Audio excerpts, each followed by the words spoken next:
I think for the next maybe 10, 15 minutes or so, it would be helpful maybe just to have a little bit of history of where Leeds came from and kind of why we thought, building on what Jeff said, learning analytics was really a key tool that we needed to integrate and utilize across all of our programs to help that student success piece. So we'll talk a little bit about the history and where we're coming from and some of the really important kind of foundational pieces of work we did, and then talk very much around kind of providing that in this kind of very early implementation year that we've been going on over the last 12 months or so, and then happily hand on to another couple of colleagues, Naomi and Bronwyn, who'll add a lot more kind of flavour and richness to that conversation as well with the work that they've been doing as part of this implementation. So the history bits. University of Leeds really, for the last decade and before that, has really had digital education at its core. It's something that we've really been early adopters across various different systems, various different initiatives, and various colleagues across the University of Leeds have always been very enthusiastic to start implementing the early adopters for various different types of technology and how they can feed into our portfolio of programs. But very much at the core of implementing all of those, and obviously some of them, like our virtual learning environment, we just kind of need to do that as a kind of modern higher education institute. But additional systems, the core of bringing those additional systems and approaches into our kind of suite, our portfolio of resources, has really been around what difference does this make? So not necessarily just let's plug in a new digital system for the sake of doing it, but let's actually bring it in, let's pilot it at various stages, let's try and understand it, let's wrap it up with some sort of research, some kind of pedagogical understanding, so we can really work in partnership with our providers and ultimately enhance that student experience as the students are walking through their individual programs. So yes, the foundational building block of using Blackboard, our learning and our virtual learning environment, but adopting various active learning platforms. So we're utilizing Top Hat as well, various assessment programs like Gradescope, for example, but working very much on student and staff's digital literacy to make the best use of these programs, adapting the digital suite of resources we have with some very interactive learning flat floor classrooms that we can integrate both the technology and the face-to-face aspect of our student education. Also providing through our digital education service the necessary support and understanding and ability to have a coffee and a conversation with colleagues about how to utilize these systems most successfully. So if for a long time, and I'm not talking about our kind of professional education, which is very much online as well, to our kind of student education delivery, but a long-standing drive to integrate technology into our curricula. So what does that look like as an ecosystem? There are lots of different systems out there, which this kind of PowerPoint slide tries to summarize some of them. And drawing back on what I said earlier about trying to understand the impact of these systems from a very pedagogical, a student-centered, a student-focused approach. How are these systems being used beyond just being entered in to do a specific task? Is there anything we can understand by how students are behaving with these systems temporally throughout the duration of their course at various different time points? Various different cohorts are perhaps engaging with different resources at different time points throughout their program. And what actual impact are these digital resources having? So with those kind of questions hanging around, it was kind of obvious that we would move towards a kind of learning analytics pathway of how we can bring all of this data into a central place and start making sense of it. And obviously the system that Solutionpath provides with Stream does that nicely in being able to aggregate these individual data sets and yes, give individual data reports as to how students are actively using these resources. So essentially, they go in X number of times, but through the algorithm actually giving some meaning to that and using the engagement ratings that allow students and staff, their academic personal tutors, to see how they're progressing in real time throughout their program. So kind of very much within that context, the idea around kind of learning analytics at Leeds really covers three kind of strategic objectives. The first one here is very much around personal analytics, and that is focused on the individual student. What difference can this data make to the individual students on our programs? So how can we provide them really clear data, intelligence, which they can use, and this is the important bit, which they can use either on their own independently, and we'll talk about how they can understand that data set in a moment or two, but how they can use this data alongside their academic personal tutor to have informed conversations that are very much aligned to what their measures of success are. Everyone wants to go, once they leave the university, and do different things. So at the core of the academic personal tutoring conversations we have here is that mindset. And now we can bring in some additional data to see how that learning journey is going on. So that's primarily being delivered through our academic personal tutoring system, which we'll talk about again in a moment or two. But another crucially important point of this personal analytics bit, and this is what Noemi will talk about in great detail, and it's really quite exciting actually, is how we can now look at real time, pick up when a student very non-punitively, in a very supportive way, could do with a gentle intervention. And by that, I mean an email, a contact point. We've seen, by analysing some of the data, that actually perhaps you're not engaging as we would expect. We're not saying it's right, we're not saying it's wrong, but shall we have an initial conversation about it? And we'll start that cycle of, okay, let's maybe think of doing something differently, and we'll touch base again in a couple of weeks' time and see how you're going. So a very personal aspect of our learning analytics strategy. And this is what we've really been focusing on for the last 12 months or so. The second two bits, there's three in total, and the second of them here is around cohort analytics. And at the moment, we're doing some kind of preliminary work. Bronwyn will talk about this later in a moment, around actually taking a step back, not looking at the individual student, but looking at this at a kind of a cohort level, and how we can start looking at this data and seeing patterns of behavior.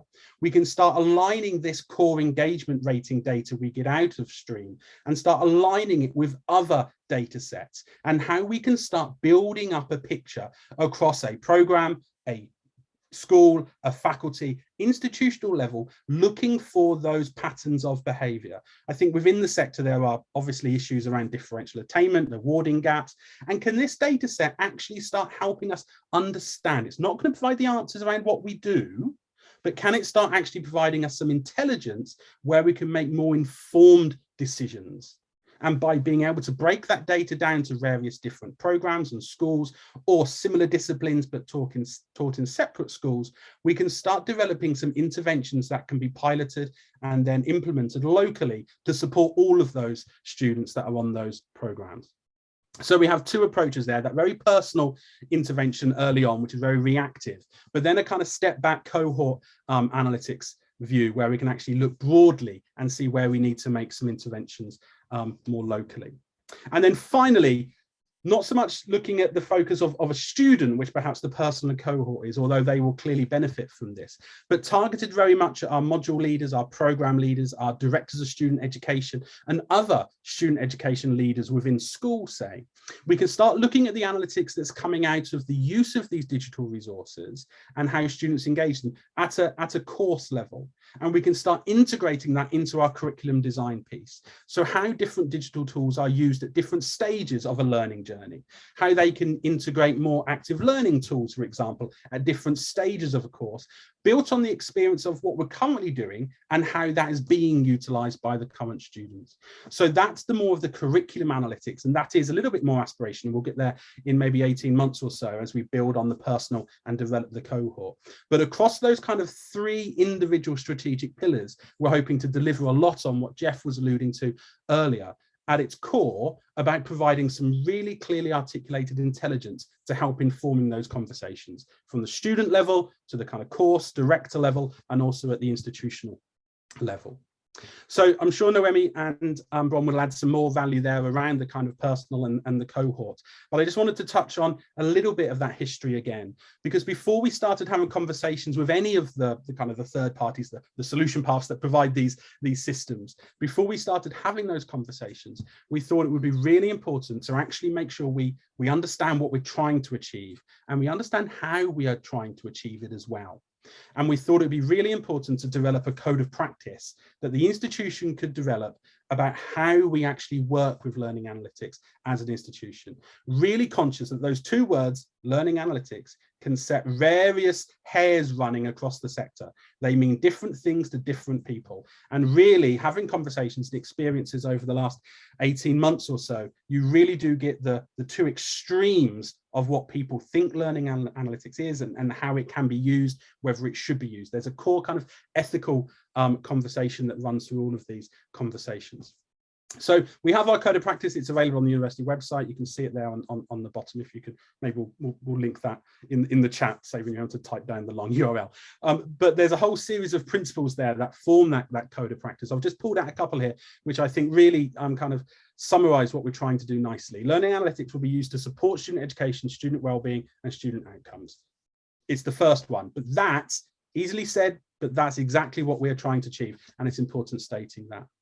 Also, that every single step of the way that we're utilizing our learning analytics system, and this is all the way from our kind of project delivery group to our more institutional governance group, we have students in the room to inform those conversations. So we have students in partnership developing all of the time how learning analytics is going to be implemented. So they're a really important voice there and helping to shape the guidance, the strategy, the policy, and how we're actually implementing that. So that was really important for us when we started looking at the code of practice, which is maybe three and a half years ago. Obviously, we'll talk about this in a moment or two. It's key. Two aspects of this to provide the appropriate training and support around understanding what learning analytics is. And there's two bits to that. There's obviously understanding how to use the system, how to log on, how to enter the system, what the different colors mean and what all the labels mean. But actually one of the key points, and it's something we're still grappling with, we're still understanding ourselves, is what on earth does this actually mean, actually? Because at its core, it's a value that's been generated via an algorithm as different digital education systems come into the learning analytics system. And all of the students on their dashboard can have a look at how their engagement is changing over time. What does that mean? Does it mean anything? Because to different students, it will mean different things. There isn't a good value necessarily.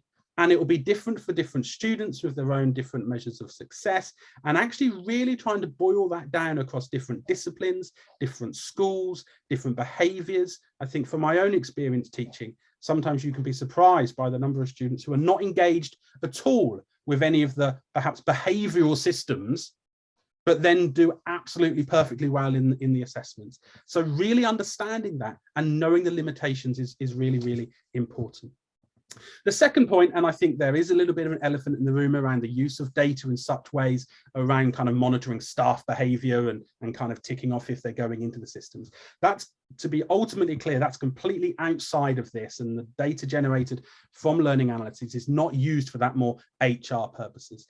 The data used in this learning analytics system is at its core about student education and how we can use this data to enhance teaching quality and enhance the outcomes of our students. So there's lots of principles within that code of practice, but I thought those kind of four kind of really summarize what we're trying to achieve.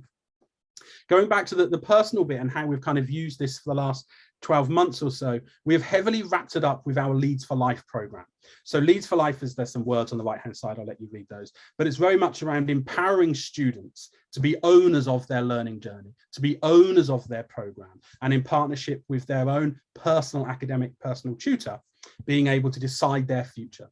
And we've utilized that system of academic personal tutoring as a key way to bring in this data to help inform those conversations. And we've done that, I think, Matt alluded to the addition of additional systems that the university is engaged in. And we've really done that through the kind of core kind of policy enhancement piece around Leeds for Life. But how do we deliver that? So we deliver that through our face-to-face academic personal tutoring meetings that students have, but also leveraging the PebblePad, the kind of e-portfolio system, and also that learning analytics system through Stream, and bringing those systems, those humans and conversations together, enabling those better conversations to be had, those evidence-informed conversations to be had.